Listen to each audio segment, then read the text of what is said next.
हमारा अगला टॉपिक है माइक्रोस्कोप। उससे पहले ये कुछ डेफिनेशंस हैं, ये समझना ज़रूरी है। विजुअल एंगल क्या होता है? विजुअल से ज़ाहिर है आँख से मुतालिक। Angle form by an object या image at human eye is called visual angle. ठीक है, ये हमारी आँख है, फ़र्ज़ करें ये कोई ऑब्जेक्ट है, पहले वो करीब पड़ा है, फिर थोड़ा दूर चला गया, फिर थोड़ा और दूर चला गया। तो ऑब्जेक्ट जैसे ही दूर जाता है उसका साइज़ क्या हो जाता है? छोटा हो जाता है। ये ऑब्जेक्ट है ना, इसकी टिप से मैं अपनी आँख पे एक लाइन ड्रॉ कर दूँ और मैं अपनी आँख से एक लाइन सीधी, ये मेरी आँख से लाइन जा रही है, ये ऑब्जेक्ट की नोक से लाइन आ रही है, तो ये दोनों लाइनें जहाँ मिलेंगी यहाँ क्या बनेगा? एंगल।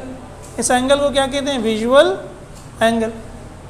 तो पहली पोजीशन के लिए ये एंगल है, दूसरी पोजीशन के लिए ये एंगल है, तीसरी पोजीशन के लिए ये एंगल है। जैसे जैसे ऑब्जेक्ट दूर होता जाएगा ऑब्जेक्ट का साइज़ छोटा होगा, हमें छोटा नजर आएगा, लेकिन विजुअल एंगल भी क्या हो जाएगा? छोटा। तो इसका मतलब है कि ऑब्जेक्ट साइज विजुअल एंगल के डायरेक्टली प्रोपोर्शनल है। विजुअल एंगल छोटा तो ऑब्जेक्ट भी छोटा नज़र आएगा, विजुअल एंगल बड़ा तो ऑब्जेक्ट भी बड़ा। लेकिन ऑब्जेक्ट का जो डिस्टेंस है वो विजुअल एंगल के इन्वर्सली प्रोपोर्शनल है। जब एंगल कम है तो डिस्टेंस ज़्यादा है, जब एंगल कम है तो डिस्टेंस ज़्यादा है, जब एंगल बड़ा है तो डिस्टेंस कम है। तो ये क्या कहलाता है? Inverse relation. तो ऑब्जेक्ट साइज के विजुअल एंगल डायरेक्टली प्रोपोर्शनल है और ऑब्जेक्ट डिस्टेंस के इन्वर्सली प्रोपोर्शनल। फिर ये एक और डेफिनेशन है, least distance of distinct vision. Minimum distance at which a human eye can see an object clearly is called least distance of distinct vision. वो कम से कम फासला जिस पर आपको कोई चीज़ साफ नज़र आए। कम से कम का मतलब है उससे कम नहीं, उससे कम नहीं, वो क्या कहलाता है? Least distance of distinct vision. इसको डी से डिनोट करते हैं और नॉर्मल ह्यूमन आई के लिए जिस आँख में कोई मसला ना हो उसके लिए ये वैल्यू क्या होती है?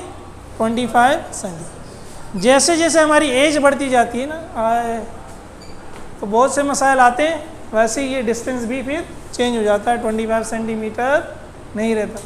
ठीक है, इसलिए कहते हैं जवानी नेमत है, सेहत भी एक नेमत है। आज भी ताक रात है, 365 रातों में से 5 रातें, एक गुजर गई, आज दूसरी रात है। ठीक है, तो 5 रातें जाग लो जवानों, तो क्या होगा? 1000 महीनों से ज़्यादा इबादत का सवाब ले लोगे। ठीक है, बुढ़ापे में नहीं होने लगा, फिर बड़ा दिल करेगा मैं सारी रात जाग लूँ, पहले खड़ा नहीं हुआ जाएगा, खड़ा हुआ जाएगा फिर ऊँगने लग जाओगे। तो यही उम्र है। ठीक है, अब अगर देखिए ये मेरे पास एक मार्कर है ना, इस पर कुछ लिखा हुआ है, आप लोगों को नज़र आ रहा है?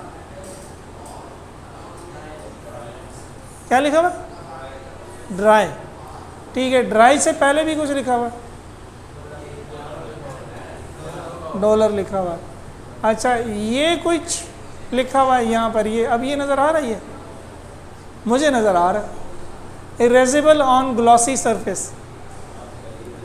मैं करीब हूँ ना, जब कोई चीज़ हमें दूर से, मैं आपके करीब ले आऊँगा तो आपको भी नज़र आएगा। तो अगर कोई चीज़ छोटी होती है, हमें नज़र नहीं आती, हम उसको आँख के करीब लेके आते हैं, ऐसे ही करते हैं ना।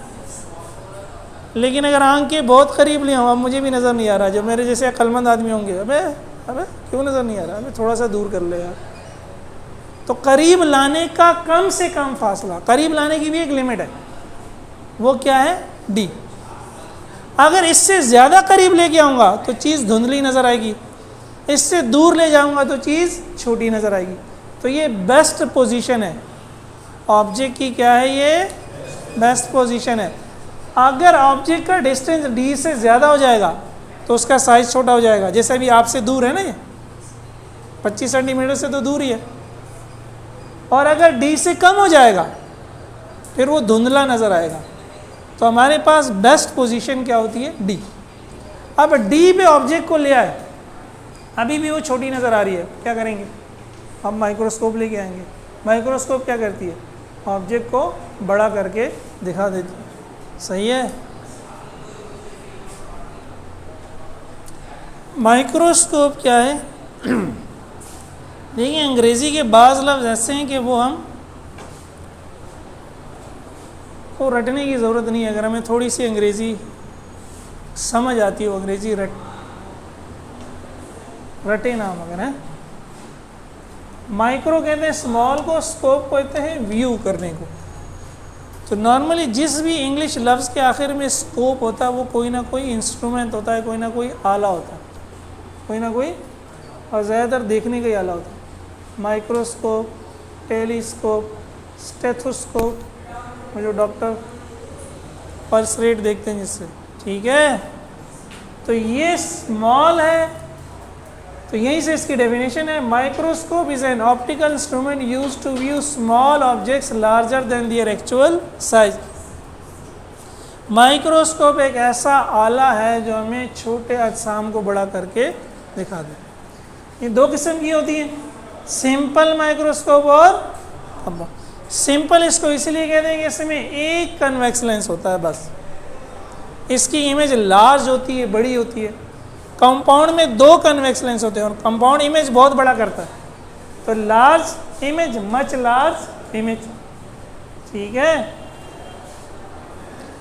का सिंपल माइक्रोस्कोप के वैसे दो नाम और भी हैं, सिंपल माइक्रोस्कोप के दो नाम और भी हैं, क्या? Magnifying glass